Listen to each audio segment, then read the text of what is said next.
ನಿರ್ಮಲವಾಗಿದ್ದರೆ ಸಾಕ್ಷಾತ್ಕಾರ, ಮಾತು ಮೃದುವಾಗಿದ್ದರೆ ಚಮತ್ಕಾರ, ನಡೆ ನುಡಿ ಚೆನ್ನಾಗಿದ್ದರೆ ಪುರಸ್ಕಾರ.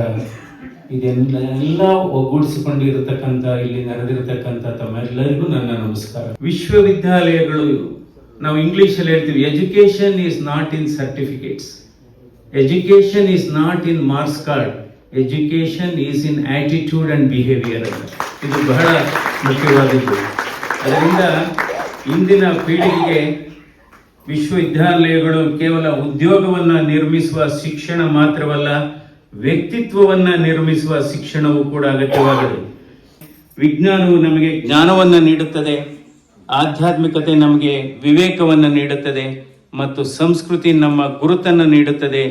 ಈ ಮೂರು ಒಂದಾದಾಗ ಪರಿಪೂರ್ಣ ಶಿಕ್ಷಣ. ಪರಿಪೂರ್ಣ ಶಿಕ್ಷಣ ಅಂದರೆ ಕೇವಲ ಪರೀಕ್ಷೆಗಳನ್ನು ಬರೆದು ನಾವು ಅವರಿಗೆ ಪದವಿಗಳನ್ನು ಕೊಡುವುದಂಥದ್ದಲ್ಲ.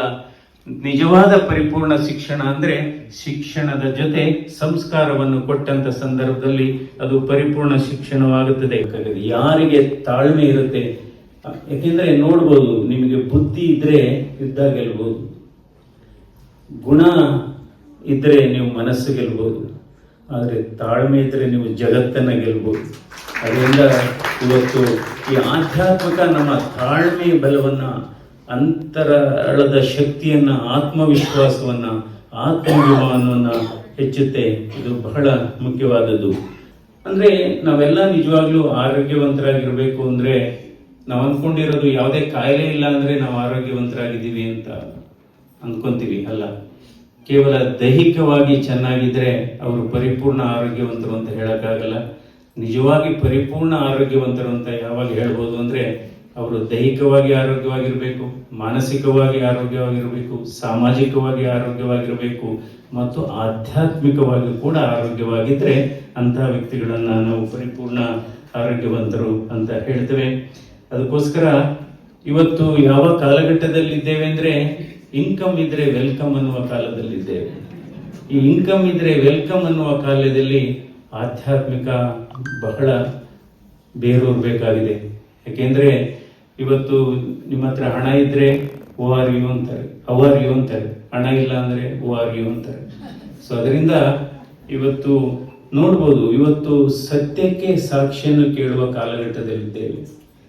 ಇವತ್ತು ಸತ್ಯಕ್ಕೆ ಸತ್ಯ ಹೇಳಿದ್ರೆ ಅದು ಕ್ರೈಮ್ ಆಗ್ತಾ ಇದೆ, ಸುಳ್ಳು ಹೇಳ್ತಾ ಇದ್ರೆ, ಸುಳ್ಳು ಹೇಳುವುದೇ ಒಂದು ಟ್ರೆಂಡ್ ಆಗ್ತಾ ಇದೆ.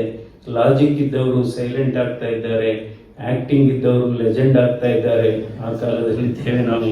ಅದರಿಂದ ಈ ಜೀವನವೇ ಒಂದು ಟೆಸ್ಟು ಮತ್ತು ಈ ಸಂತೋಷದ ಕ್ಷಣಗಳಿಂದ ಒಂದು ನಿಜವಾಗ್ಲೂ ಒಂದು ರೆಸ್ಟು. ಅತಿಯಾದ ಆಲೋಚನೆ ಮಾತ್ರ ವರ್ಸ್ಟು. ಅದರಿಂದ ನಾವು ನಿಮ್ಮಲ್ಲಿ ಒಂದು ರಿಕ್ವೆಸ್ಟು ಅಂದರೆ ನಾವು ಬದುಕಬೇಕು, ಬದುಕಿಸ್ಬೇಕು, ದುಡಿಬೇಕು, ದುಡಿಯೋರಿಗೆ ಅವಕಾಶ ಕೊಡಬೇಕು, ಸಂಗೀತಕ್ಕೆ ಪ್ರೋತ್ಸಾಹವನ್ನು ಕೊಡಬೇಕು ಅನ್ನುವುದೇ ನನ್ನ ರಿಕ್ವೆಸ್ಟು. ಅದೇ ರೀತಿ ಯಾಕೆಂದರೆ ಈ ಕಾಲಘಟ್ಟದಲ್ಲಿ ನಾವೆಲ್ಲ ತಾತ್ಕಾಲಿಕ ಗೆಸ್ಟು, ಎಲ್ಲರಿಗೂ ಒಳ್ಳೆಯದಾಗಲಿ.